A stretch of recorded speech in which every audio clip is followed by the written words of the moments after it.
જોગીદાસ ખમાણ નામનો બારવટીયો અને બરોબર વિજયપુરીની સીમમાંથી નીકળ્યો. એમાં રબારીની દીકરી ગાયું ચારે છે.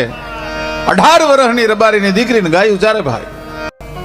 એ રબારીની દીકરી 17-18 વર્ષની દીકરી ગાયું ચારે ને એમાં જોગીદાસ ખમાણના ઘોડા નીકળ્યા. 3 ગાઉનો તરપેટો અને ધોમ ઉનાળાનો તાપ તપે.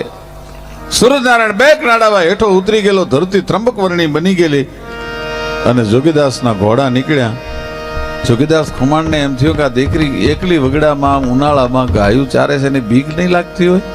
લાવ જરીક દીકરીને જઈને પૂછી આવું તો ખરો. દીકરી ઓળખતી નથી કે આવે છે જોગીદાસ ખમાણ છે. દીકરીની બાજુમાંથી ઘોડી લે અને જોગીદાસ ખમાણે એટલું કીધું કે બેટા વગડામાં એકલી અટાણે ખરા બપોરે તું ગાયું ચારસ, બીક નથી લાગતી? અને તેથી સૌરાષ્ટ્રની દીકરી બહુ સરસ બોલી.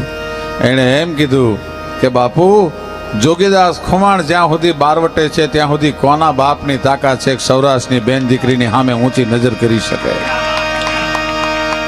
જોગીદાસ ખમાણ સાહેબ ઘોડાથી પલાણ છાંડી નીચે ઉતરી ગયો અને સૂરજનારાયણને હામાં લાંબા હાથ કર્યા. કાય સૂરજનારાયણ, મારું બારવટું પાર પડે કે ન પડે એની મને પરવા નથી, પણ મારી દેશની બેન દીકરીઓનો આ જે વિશ્વાસ છે, હે ઠાકર, આ વિશ્વાસ કોઈ દી ન તૂટવા દેતો સાહેબ. આ